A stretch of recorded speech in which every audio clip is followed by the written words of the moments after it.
Hello, and welcome to another episode of the Studio 78 podcast. I am your host, Nishay from NishaySnow.com. This month is going to be all about branding. So if you have a side hustle that you're trying to up level, if you're an entrepreneur or a small business, if you're just starting out or been in business for a while, I think you're going to find these episodes very useful. There are going to be 4 episodes in all. I'm going to have 3 specialists on and then 1 solo episode with just me just chit-chatting with you guys. 2 of the experts I have coming on are brand strategists.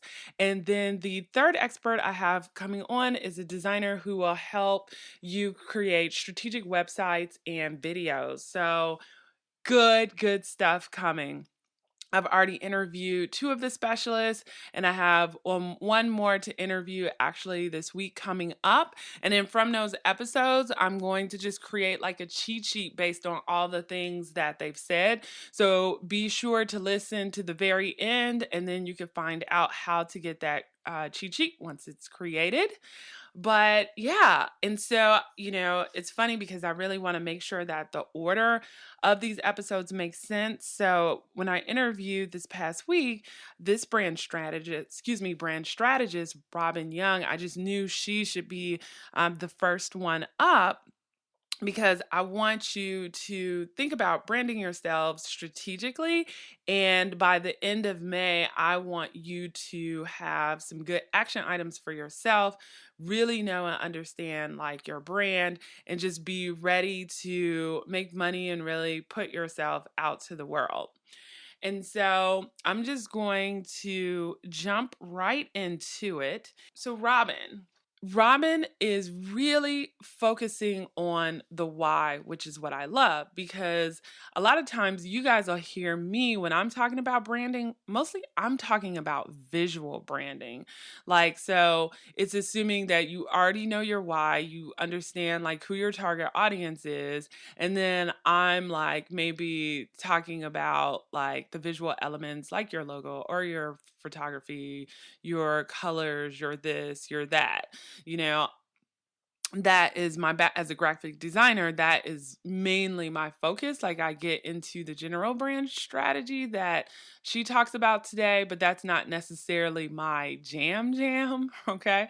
Like my background is really in design, so I really my expertise mostly falls into creating those elements that support the brand, which is why I have 2 strategists coming on to talk about that part of it. And so in this episode, she really gives you questions that you need to answer. And these questions will really help you figure out, like it's the start of you figuring out why you're doing what you're doing and what people should say about you when they are telling, other potential customers why they should buy your product or your service. And, as a brand strategist too, she kind of gets into like actually sometimes hiring an expert to help you get there to uplevel your business is really great, especially if you're doing it from the beginning. So you have to really figure out, how much money you have to invest in certain things. But, it's clear like investing in a brand strategist, a good one from the very start, really might help you really kind of catapult your business. But even if you can't afford a brand strategist, I still think answering the questions that she outlines in this episode and really thinking about it and really getting clear on your why and the feeling that you want people to have when they come to you for your business or buy your product will at least be like a start to really creating, as she says, a very sticky brand. Also in this episode, she has a branding worksheet for you guys. It's great. It kind of asks you these 8 questions. And she also, like when you sign up for this branding worksheet, offers a 20-minute free call with her. So you fill out the branding worksheet and then she kind of goes through that, and then, it's all free. And then from there, you could determine if, you're ready for a brand strategist, or maybe just that 20-minute phone call will just help you get started into figuring out like what your next steps, or maybe get you thinking about like really why you started your business. Like it's like a free therapy session for 20 minutes. So be sure to get that and sign up for that. I'll have the link in the show notes, of course, at nashasnow.com/56. But also she'll, explain how you can get it via text message. So yeah, I mean, I am like stoked because branding is like the question I get from everybody. People are like, "Oh, Nisha, we love how you've branded yourself. How did you do that?" And I think sometimes, for me, it's like hard to really explain because since I am trained as a designer and I've been doing it for so many years, it's like innate. Even though I struggle too, right? Like, with some of my other side hustles, my brand was very clear, like creating home goods or a blog about, being tall, or, fashion trucks and mobile boutiques, how to start one. It was very clear. Whereas my current brand, for example, nashasnow.com, which is a personal brand and has so many different elements to it, it's not as easy to figure out what that brand is. So, as you're on your journey to tighten up your brand, I am actually on my journey too, to really continue to refine and tighten up what I want to put out there to the world and what I want people to say about me and what I offer, my services and my products. So this is a journey that we're definitely on together. But yeah, okay. So this is part 1 of a 4-part series. Let's hear what Robyn has to say. Hello, Robyn, and welcome to the podcast. Hi, thanks for having me. Absolutely. Coming into the studio. It's amazing. I'm so glad I'm able to have you on. I just love your style. And so I can't wait to introduce you to the listeners out here. Before we get started, can you tell them a little bit about Robyn Young and Company? Yeah, absolutely. So we are a strategy and graphic design company, pretty boutique out of downtown LA. And we primarily work with small to medium-sized businesses and entrepreneurs who are looking to level up in their brands. So whether they are, they've maybe started with a homemade brand and now they're like, okay, we really need to jump into being able to compete with our competitors. So we're going to need to get serious about our branding. Or they are wanting to get their brand done the right way the first time. So yeah, that's the typical client that we work with. And then also, can you just tell the listeners just a little bit about you and how you got into branding? Oh, yeah, that's a fun little story. Well, I mean, it all starts with I had actually started working with a company called Gallup and Robinson when I was still in college. And in college, I went to UCSD, so San Diego, for those of you who are not familiar with the California schools. I studied visual arts, and as I was getting a sort of creative degree, if you will, I started working for this company. And my whole job was to run these sort of market research teams around in-store experiences and commercial and editorial research for big commercial brands like Nike and Target and Robyns Brothers and Oprah Magazine and Men's Health and all these huge players. And at the time, I really didn't think much of this gig. It was just like a nice way for me to make a little side money that paid better than like a waitressing job. Right. But it worked with my school schedule. So I was like, hey, this is cool. So I did that for like 5 years, like all through college, not knowing that it was going to have such a big impact on me later in my career. Cause this was like, not to be aging myself, but it was like, 15 years ago.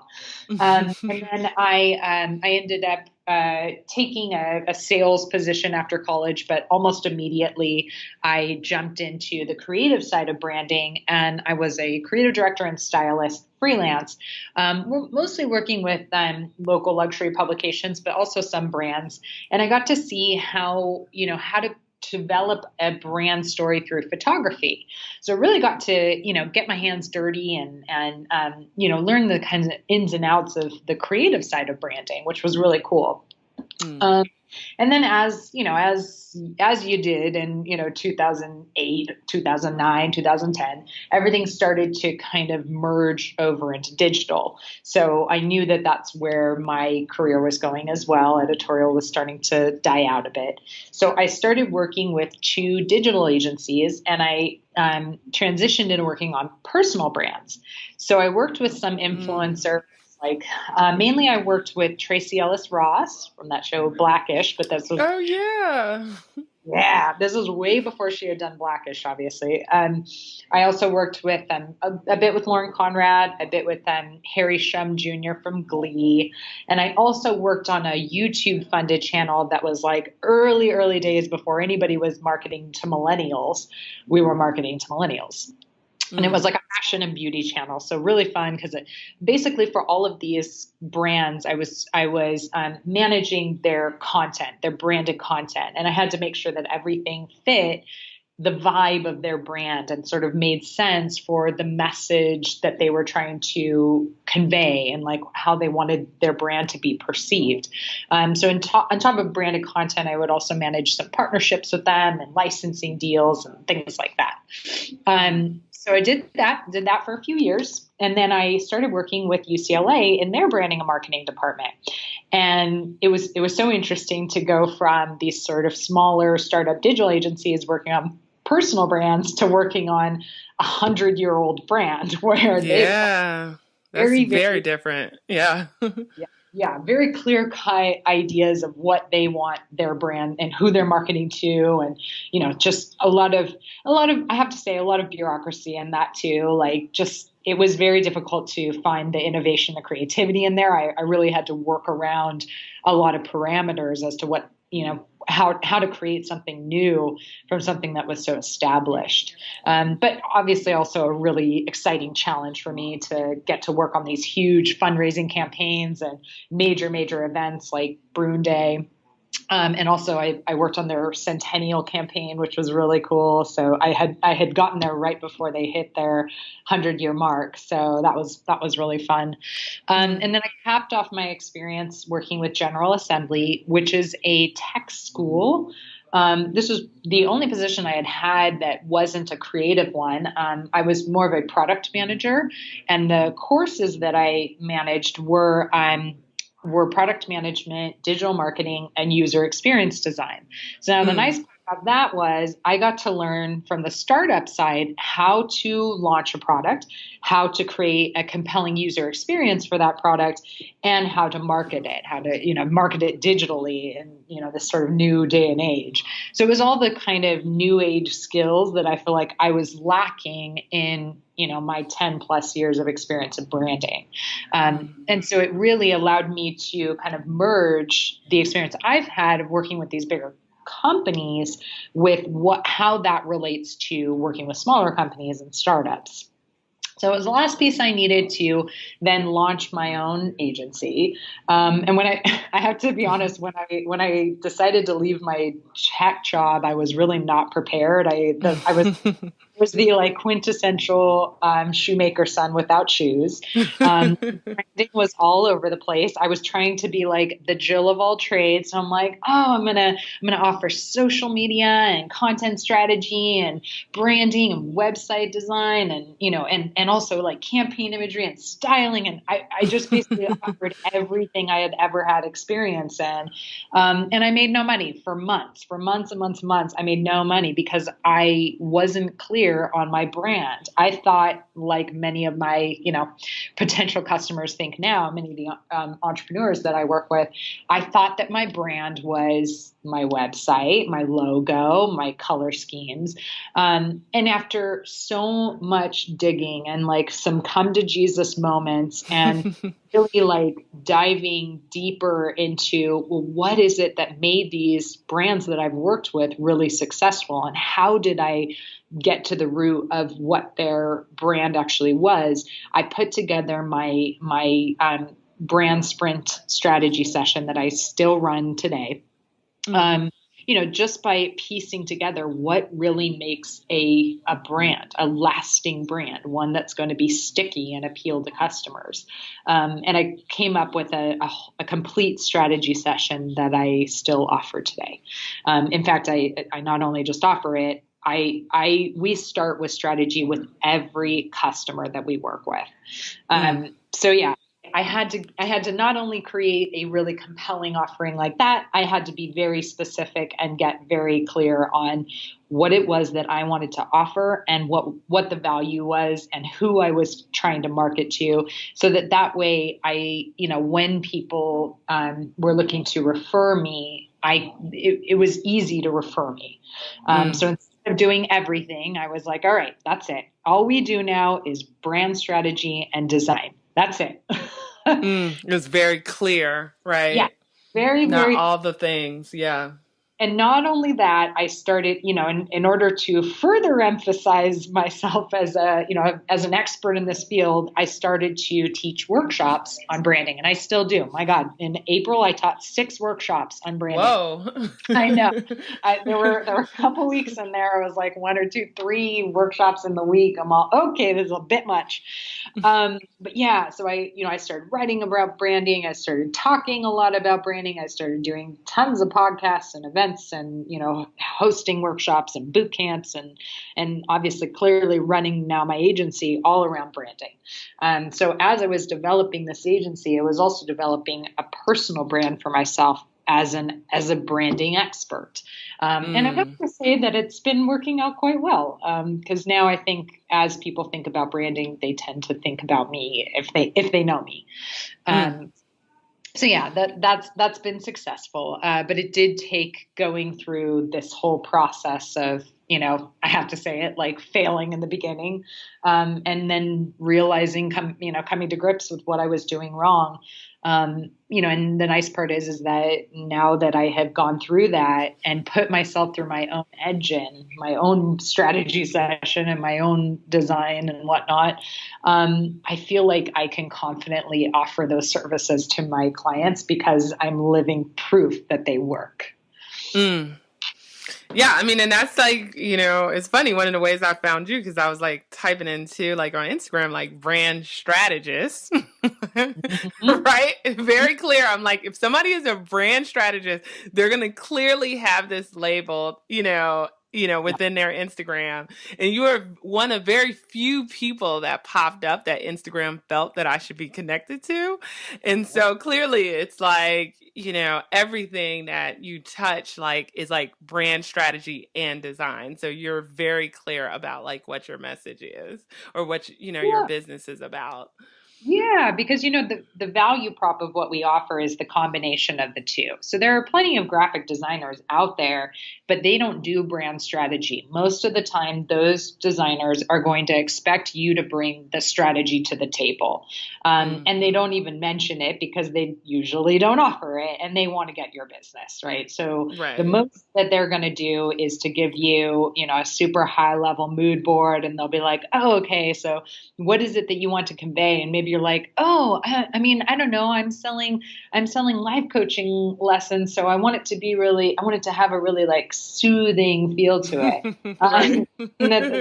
That does not set you apart from any other life coach, right? Like, let's be honest. Right. So it's going to create a really surface level brand. That's not even remotely where we start. We do some mood boarding for sure. We work the Pinterest boards, but a lot of what we do is really getting to the root of what's the purpose behind your business. Why do you exist? Like, what's the change that you're trying to make in either the world or your industry, or maybe even just your customer's life, but in a really compelling way? And if that's not a question that you can answer, then there's still work to be done. It's, how can we emphasize the process that makes you different, or is it the product itself that makes you different? And does that difference actually make, is that even important to your customer? These are the tough questions that we ask ourselves as we're going through strategy with a client. I've had many clients tell me that our strategy sessions are like therapy sessions for them. Because, a lot of them get so caught up running their businesses, and I totally get that because you're doing all the things that sometimes you forget. You even forget why you started in the first place and like, what's the deeper meaning, beyond the money, beyond your own success, like what is the deeper reason that you wanted to dedicate your life to this? Right. 'Cause you could have picked anything, but why did you pick this thing? And using that to kind of position you in a way that feels, authentic and purposeful. Because that's the other thing. I never just hand a brand over to a client. Like I'm not the one who has to stand behind that brand day in, day out and, Sell it. sell it, work on it 10 hours per day for God knows how long. I'm not the one who has to do that. It's like my customer is. So I want whatever we create to feel really good, to feel like something that's comfortable, that that they feel is authentic to them. Right. So question for you, because I think so the listeners out there, I feel like they fit in two camps. So some, how you said you started and you like initially offer all the things that you were good at. So I feel like I have some listeners that are multi-passionate and they have all these things they can do, and so they're trying to sell all the things. And then I also have listeners out there, they're just starting their company and maybe they start out on Etsy or at farmers markets or selling, some kind of, because they're mostly like creative entrepreneurs, like artistic product. And then we have maybe some coaches out there too. Yep. But my question is like, when you first get a client, like what are some of the first things that you do? So like, where should they start if they're listening right now and they're just like, oh my goodness, I do not have a strategy. Where do I even begin? Yeah. Yeah. So I have this great, because this is a question that I get asked a lot, when people are not, they're not really sure if branding is their issue or if they need a business strategist. And it's difficult for me to answer that for them because, to be honest, business strategy, it's not, business isn't linear and branding isn't linear. So sometimes it's like, maybe it's a combination of problems. Like maybe if you're trying to focus on too many things, you're not allowing yourself to be, recommendable, right? So like, if you think about it, when you come in contact with a person, and I don't mean somebody who you're in contact with pretty often, so maybe they understand what you do a bit more. But like, let's say a stranger, you go to a networking event and you have basically 2 seconds to get them to understand what you do and have it be compelling enough that if somebody in their life, asks them, oh, do you know anybody who does this? That they're going to, go through their sort of mental Rolodex and call you up. Right. Mm-hmm. So that messaging is, it's super crucial. Right. So when a company or you have a person who's trying to be all the things, that makes it super difficult for them to be referable. So what I usually recommend for those folks is that they pick an area to excel in first. And then as they continue to build that brand, they can eventually start offering other services. But the point is that they have to create the sort of main product or main service that they can launch with, right? Mm-hmm. So there are definitely marketing agencies out there that are full service, but for many of us, we are kind of one person entrepreneurs. So the other problem is that it's very difficult to do multiple things well. It's much better, and you make yourself much more relevant to especially other business owners if you can fill a need really, really well. If you are an expert in like one particular field and you can offer your expertise in that field. So that's my bit of recommendation or advice there. And for those who are, what was the other camps of people now? So they're the people that maybe have that one thing, but it's like, to them, it's like, well, what is technically building a brand? Because maybe in their minds, they're like, well, I have a logo and I have a website. Isn't that my brand? Well, I mean, I will say, good job you for picking an area of expertise. That's sort of the first bit. Now the second bit is how, what is it that you're trying to convey with that brand? Because your logo and your website and your color schemes and your typography, those aren't your brand. They're not your brand. They are how you communicate your brand. Your brand is actually it's your identity. It's your reputation. It's your purpose for existing. And the way that I get to the root of that is through a lot of things that you normally see more in like a business model canvas. So it's my area of expertise kind of sits somewhere between business strategy and like marketing strategy. So the pieces that I work on with clients are like your mission statement, your value prop, your market fit. So where are the holes that you're looking to fill in the market, and how can we actually position you as very different from your competitors so that you are really sticky? Who are we talking to? So what's your customer profile, and what do we know about them? So how can we create really compelling messaging, and maybe even use some existing brands that we know that they love to build a smart brand for you, a smart visual brand for you that we know is going to appeal to them. And beyond that, it can be like core values. So especially as you're starting a new business, your market, your product may even change, but your core values are the things that root you. It's like your morals, and they shouldn't change, even if your product changes. So what's nice about them is that they can really make a difference in, as you're looking for partnerships, as you're looking for employees, you can ask yourself, like, do these same people value the same things that I value? So that way you can keep consistency in your brand. And then the last piece is the vision. And I know a lot of people talk about vision and vision boards, and I'm a big fan of mindset and creating these, adding pictures and like imagining yourself in jet setting around the world, or in the house, the dream house that you've always wanted. And those things are really important, but they're not to be confused with your business's vision statement.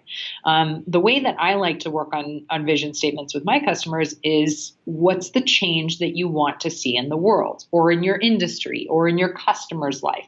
But it's like big aspirational stuff. So a perfect example of this is like Habitat for Humanity's vision statement is a world where everyone has a decent place to live.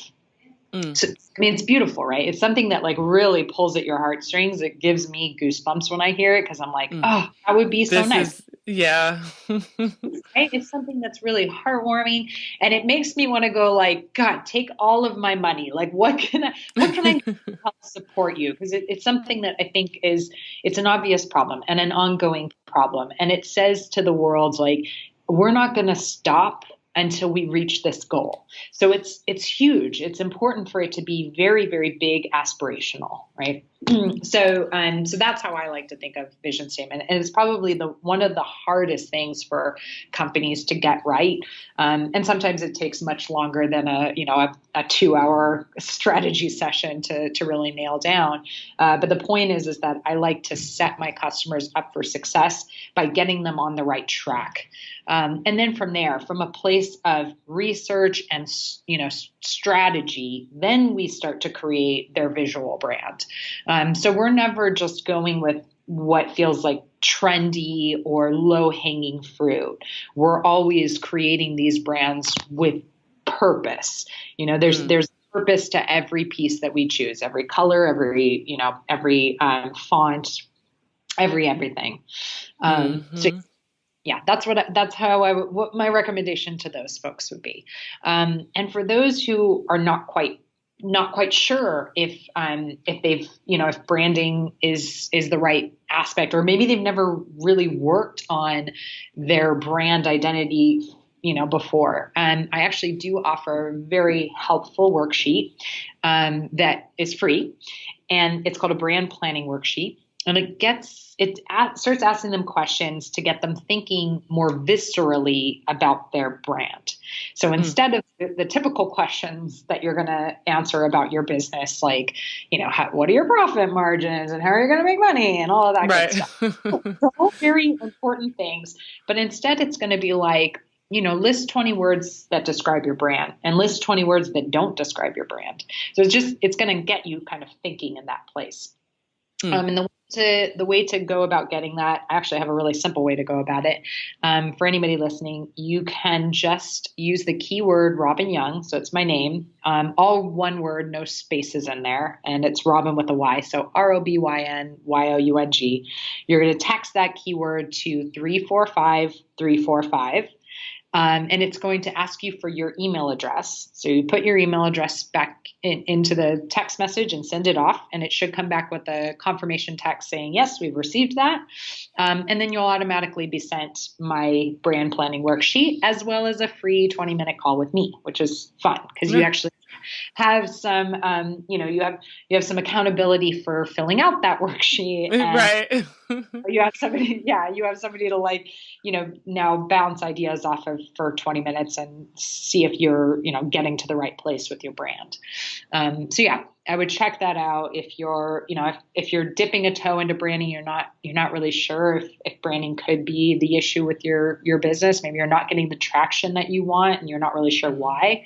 I'd recommend maybe starting there.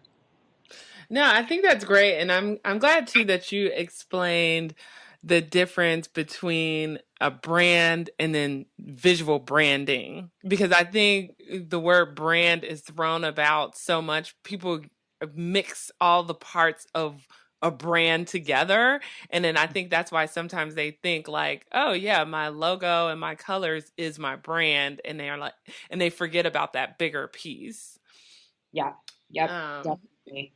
I mean, it's so funny too. Like people will use it more, generally too, when they'll say like, oh, that doesn't really feel like my brand. And you're like, what? If you don't understand what branding is, you're like, wait, I don't get it.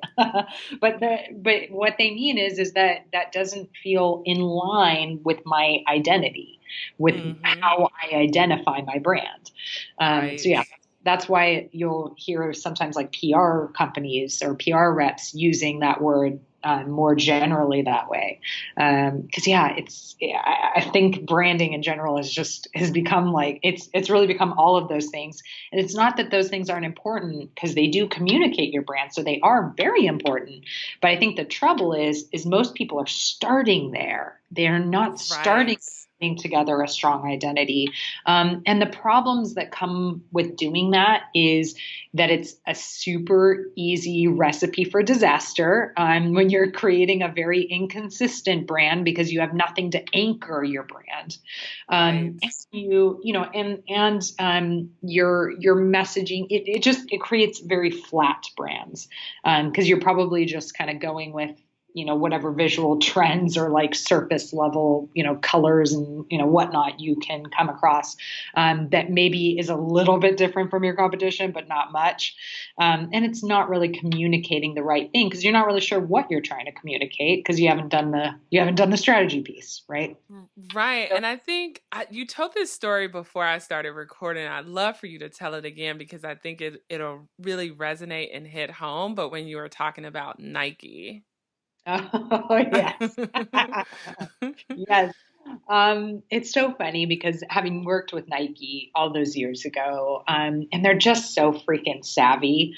But what's so funny to me is that they spent a whopping $30, as the myth goes, on their like Nike swoosh, right? Mm-hmm. What we know and love today, right? And I love their branding. I'm not poo-pooing the swoosh. I think it was brilliant that they got this, this incredible logo that was just so simple and, and checks all the marks as far as what makes a good logo. But the point is that it's not we don't know the swoosh because of the swoosh. We know the swoosh because of all of the effort that Nike put in to build this incredible brand around their visual brand. So to build this, they knew who they were talking to. They were pioneers in the idea of telling their brand through stories. They were really, really clear on what made them different from their competition. I mean, granted, like Reebok was pretty much their competition back in the day, but still, they knew how they were different. They knew who they were talking to. In fact, Nike was mostly marketing to just athletes back in the day. And it wasn't until, fairly recently that they updated that to, okay, and an athlete is basically anybody with a body. Right, right. So that's how they were able to get around it, because they were specific on the key demographic that they were targeting at the beginning. And then they kind of backed out from there in order to make themselves more relevant to a bigger audience. But back in the day, they were very, very clear on what their value prop was, what they were about, how to tell their story. They were innovative about telling that story. And yes, they made smart decisions when it came to conveying that message and that identity through their visual brand. So as we wrap up here, so I'm going to definitely also link the branding worksheet in the show notes, but any other tips for new creative entrepreneurs or even ones that have been around for maybe a year or two and they're just like, I'm not, getting the traction I want. I know it's probably because I haven't really, been clear about my brand, like any kind of parting advice, as we wrap up here? Yeah. So one of the blog posts that I'm working on right now is actually called Four Mistakes I see entrepreneurs making pretty regularly in branding. So I think that even, and I'm happy to send that to you. I'm in the midst of writing it right now, but I'm happy to send you that once it's done. But for those of you who do the Textaful and get entered into my email list, you'll actually receive an email once that post is ready. And I think I would be really honest with yourself and ask yourself, are you making these mistakes? And if the answer is yes, then I would recommend working with a brand strategist. And there's just no way around it. If you're not somebody who feels like you have a good hold on how to create a really strong, compelling brand identity, then you got to work with somebody who's an expert in that. I think as much as I know that budgets are not aplenty when you're first starting out, this will actually save you a ton of money in the long run, trying to spend money on, boosting posts and, getting onto Google AdWords with messaging that's not it's not sticking with your key audience.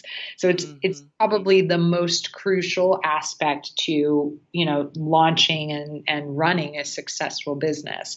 So if you're serious about it, not if you're planning it to be a side hustle and you're not really, you don't really need to make money on it, then call it what it is. It's a hobby. But if you're serious about it and you want this business to take off, then recognize that you're going to have to invest in it, right? And in order, basically it comes down to this. If you are not willing to invest in your company, you're never going to be able to get strangers to do that. You're not going to be able to get customers to do it because also, why should they? If you're not even willing to invest in your own company, why should your customer? And that's the honest truth. Nobody got to a successful place without, having to take a big leap at some point. So for many people, especially at the beginning, it's a lot of amping yourself up and knowing, okay, if I want to get to, $100,000 or multiple six figures, or even, if I want to build this to $1 million or multi-million-dollar company, then I need to get serious about my branding. And then I'm just curious, just as a little teaser, what is one of the mistakes? Oh yeah. Well, so actually that's one of them. I call it the chicken or egg complex. I mean, it's an excuse that I get from a lot of people. They basically say, "Oh, well, once I book these big clients, then I can invest in my branding." But the Right. irony is that most of the time, what's standing in the way of them getting that revenue is their branding. So it's like, what comes first, right? And Hmm. I'm here to tell you that the branding has to come first. You have to be the one to make that leap before your customers will. I mean, it's funny because these customers, they know it, I know it, and yet most of the time they'll wait months and years to wake up to that fact. So yeah, I think that that's like number one mistake Hmm. in this blog. And if you want to read the others, you'll have to wait for it to come out and join Yeah. my news to get it. But yeah, I put it as number one because it's probably the most common excuse and mistake that I see people making. Perfect. Well, Robyn, this is a perfect way to end. I think I actually am going to, because I've been trying to figure out how I want to kind of order the people I'm interviewing for the branding series. And I think you need to be first because this is like before you can get to the visual branding and all that good stuff, you need to know like the basics, right? Like how are you making a difference? Why people should care, what they should feel when they hear about your business, and what should they say when they're talking to other people about your business. So this is like the beginning. Yeah, definitely. Well, thank you so much. And thank you for having me. It's been wonderful chatting with you. Wow. Okay. So, part one, please tell me, guys, what you all think. Comment on the episode, comment on social media. I love to hear kind of your thoughts.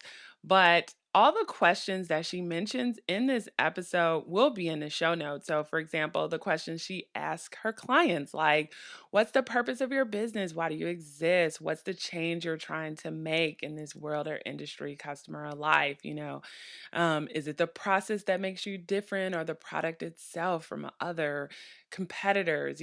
All of those questions, like what is the deeper reason you want to dedicate your life to this? These are the questions that we sometimes don't ask ourselves before we start a business. We just go. And I think like the pieces that she initially focuses on with her clients are essential too. Some things to ask yourself, like, what would your mission statement be? What is your value prop? What's your market fit? As she was talking about, who are you talking to? Do you know your customers? What do you know about them? And then really determining your core values. So I think she in this episode gave us a lot of meat. And so it's like if you already have a logo, website, and whatever else, really go back. Ask yourself these questions and then make sure that your visual brand is aligning with whatever the answers are for these particular questions. So I hope that this has got your brain turning, and as she was talking, you were thinking about like the answers to these questions, and it was helping you to refine kind of like your why. Like, why? What is your purpose? Um, and of course, she has that worksheet for you guys. And with the worksheet, you could send her your answers and talk to her for 20 minutes about it, which I think is great. Why not take advantage of that? So I hope you do. And of course, if you especially sign up today for the worksheet, that gets you on her newsletter list. And she'll be sending out that article too, I think, sometime this week. So be sure to do that. I think sometimes it was funny, I was talking to a store owner about this. We are presented with these gifts and we don't take advantage of them. So be sure to take advantage of it, excuse me. It doesn't cost you a thing, right? But your email address. So that's all I've got for today. And next week will be part two of the whole branding series. And we'll kind of like dig deeper into your brand and really help you define who you are, what your brand should look like, and all the good things that you should be thinking about. All right. So for the show notes for this page, head on over to nishaysnow.com/56. And if you don't know how to spell Nishay, I always think of nacho, but replace the O with the E. Nishay, Nache, and snow is easy.com/56. I also want to say I noticed a few new comments on iTunes and ratings. So thank you to the folks the last couple of weeks who've gone on there just to show me some love. And if you haven't done it already, it really helps the show. You can get there quickly by going to nishaysnow.com/iTunes, or if you have the podcast app on your Apple phone, you can also rate me there. So thanks again, and I look forward to seeing you guys next week. Or, okay, maybe not seeing you guys, but, being in your earbuds. Okay, take care. Bye.